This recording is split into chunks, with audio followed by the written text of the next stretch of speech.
안녕하세요. 코딩클래스의 곰쌤입니다. 이번 시간은 코딩도론 스크래치 엠블럭 조정비행학습 챕터 3 강의로 코딩도론의 모터를 실습하기 전 꼭 알아야 할 드론 배터리에 대해 다루고, 드론 배터리의 전압을 읽으면서 아두이노 코딩의 기초가 되는 아날로그 읽기 기능에 대해서 다루고자 합니다.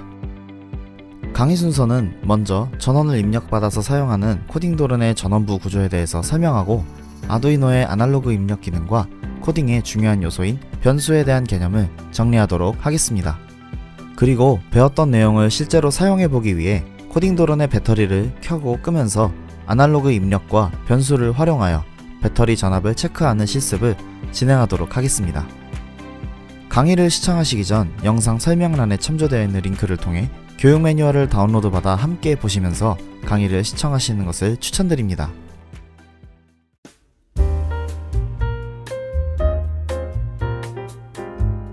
코딩도론은 USB 케이블을 통한 5V 전원과 3.7V 리튬 폴리머 배터리 두 가지의 전원 입력을 사용합니다.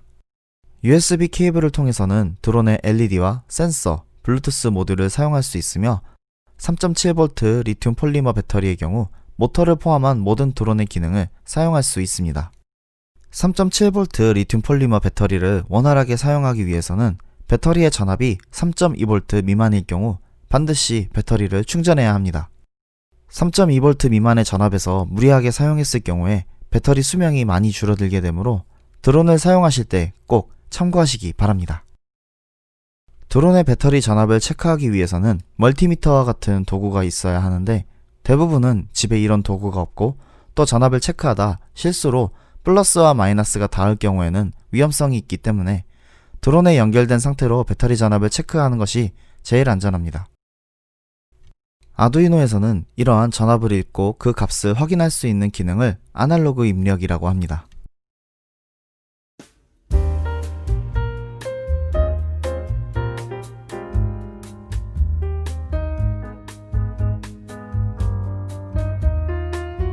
아날로그 입력은 아두이노에서 전압의 형태로 출력되는 센서 데이터를 확인하거나 가변 저항을 통해 변경되는 출력 값을 읽는 등의 전압의 값을 읽는 기능입니다.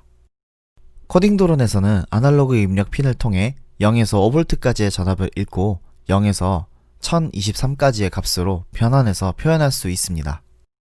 이러한 아날로그 입력 기능을 통해 코딩도론에서는 아날로그 5번 핀과 드론 배터리에 플러스 극이 연결되어 있어 드론 배터리의 전압을 읽을 수 있습니다.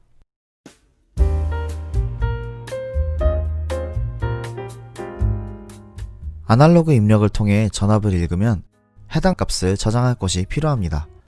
이처럼 데이터를 저장하거나 계산 결과물을 저장할 수 있는 곳을 변수라고 합니다. 변수는 사용자가 필요한 만큼 만들어서 사용할 수 있으며, 그 값이 기본적으로 캐릭터 창 좌측 상단에 표기되므로 변수에 저장된 아날로그 입력 값을 확인할 수 있습니다.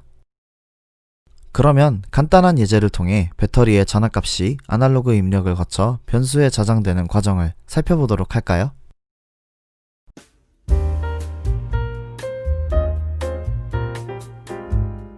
예제를 시작하기 전 주의사항에 대해 간단하게 말씀드리고 진행하도록 하겠습니다.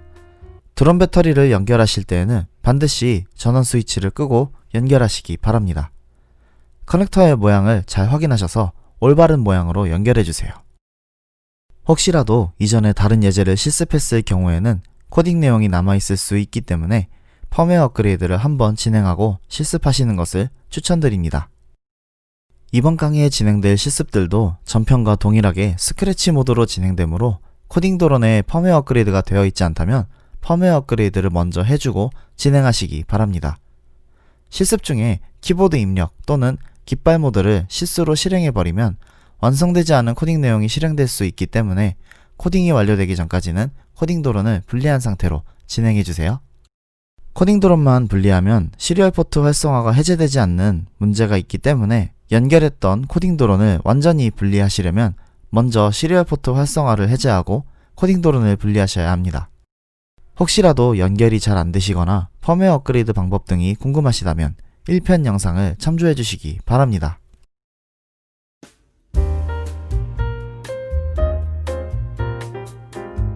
먼저 변수를 만들고 시작하도록 하겠습니다. 데이터 추가 블록 그룹에서 변수 만들기를 클릭하면 새로 만들 변수 이름을 입력할 수 있습니다. 아날로그 값이라는 이름으로 한번 만들어 볼게요. 만들고 나면 변수와 관련된 블록이 만들어졌고 캐릭터 창 좌측 상단에 아날로그 값이라는 변수가 만들어졌음을 확인할 수 있습니다. 다음으로 N블럭 화면에서 이벤트 그룹의 깃발을 클릭했을 때 블록을 한 개 가져오고 제어 그룹의 무한 반복하기 블록을 불러와서 결합합니다. 그리고 데이터 추가 블록 그룹에 아날로그 값을 0으로 정하기 블록과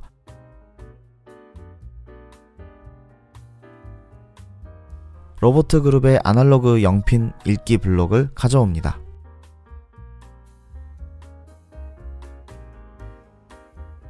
아날로그 핀을 5번 핀으로 변경하고 왼쪽 마우스 클릭 후 드래그하여 아날로그 값을 0으로 정하기 블록의 숫자 자리에 집어넣어 결합합니다. 마지막으로 무한반복하기 안에 결합된 아날로그 값 정하기 블록을 넣으면 코딩이 끝납니다. 예제를 실행해 볼까요? 배터리가 연결되고 스위치가 꺼져 있는지 한 번 더 확인 후에 깃발을 클릭하면 아날로그 값이 처음에는 0으로 표기가 되고 있습니다. 그 상태에서 스위치를 올리면 아날로그 값이 갑자기 334에서 335 정도까지 상승한 것을 볼 수 있습니다.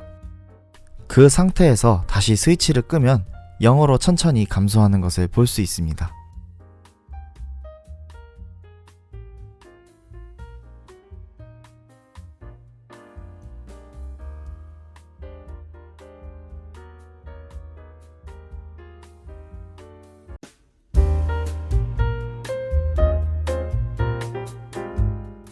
실습을 통해 확인한 아날로그 값은 실제 전압값이 아니고 아날로그 입력을 통해 읽은 값이기 때문에 이 값을 활용해서 전압을 계산해야 합니다. 아날로그 입력으로 읽은 데이터는 0부터 1023까지의 값을 가지는데 이것으로 전압을 구하려면 5V를 곱하고 1023을 나누면 됩니다. 그런데 335라는 값을 계산해보면 약 1.64V가 나옵니다. 3.7V 리튬 폴리머 배터리를 완충했을 때에는 약 4.2V 정도가 나와야 정상인데 이게 어떻게 된 일일까요? 그 이유는 코딩 도런의 아날로그 입력이 3.7V 배터리와 바로 연결되어 있지 않고 저항을 통해 전압이 분배되어 입력되도록 만들어져 있기 때문입니다. 마치 가변 저항의 중간이 연결되어 있어서 다이얼의 위치에 따라 출력 전압이 달라지는 것처럼 말이죠. 처음 진행한 실습에서 배터리 스위치를 껐을 때 아날로그 값이 천천히 감소한 이유도 바로 이 저항을 통해 전압이 방전되고 있기 때문입니다. 그래서 배터리 전압을 정확하게 계산하려면 분배된 저항비만큼 다시 곱셈을 해야 합니다. 그런데 이렇게 하면 너무 복잡해져서 공식을 쓰는 게 조금 번거로워지죠. 그래서 간단하게 배터리 전압을 계산하는 공식을 만들었습니다. 바로 아날로그 입력값에 0.0124를 곱하면 바로 전압값이 계산되도록 말이죠. 그럼 배터리 전압 계산 공식을 적용해서 예제를 한번 만들어 볼까요?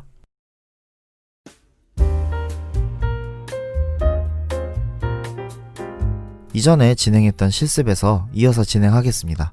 먼저 새로운 변수부터 하나 더 만들어 보도록 할게요. 데이터 추가 블록 그룹에서 변수 만들기를 클릭해서 전압값이라는 이름으로 변수를 하나 더 만들어주세요. 그리고 아날로그 값 블록과 전압값을 0으로 정하기 블록을 불러오고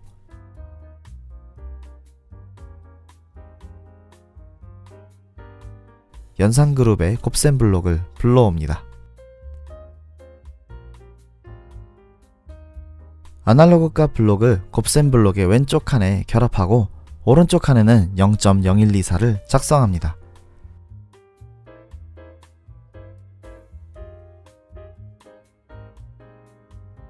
그리고 곱셈 블록을 전압값 정하기 블록의 숫자 칸에 결합합니다. 마지막으로 결합한 전압값 블록을 무한반복하기 안에 넣으면 코딩이 끝납니다. 예제를 실행시켜 볼까요? 배터리가 연결되고 스위치가 꺼져 있는지 한 번 더 확인 후에 깃발을 클릭하면 아날로그 값이 아까처럼 계속 꺼져 있었다면 0으로 표기가 되고 있겠죠? 그 상태에서 스위치를 올리면 아날로그 값이 상승하면서 계산된 전압값이 함께 표기되는 것을 볼 수 있습니다. 반대로 스위치를 끄면 둘 다 0으로 천천히 감소하는 것을 동일하게 볼 수 있겠죠? 이렇게 아두이노에서 아날로그 입력 기능을 활용해보고 이를 통해 드론 배터리를 켜고 끄면서 전압을 체크하는 실습을 진행해 봤는데요. 예제의 실습을 조금씩 바꿔서 배터리 잔량에 따라 LED를 활용해서 배터리 게이지를 표현하는 등의 실습도 해볼 수 있을 것 같다는 생각이 드네요. 자유롭게 활용해보시면 좋을 것 같습니다.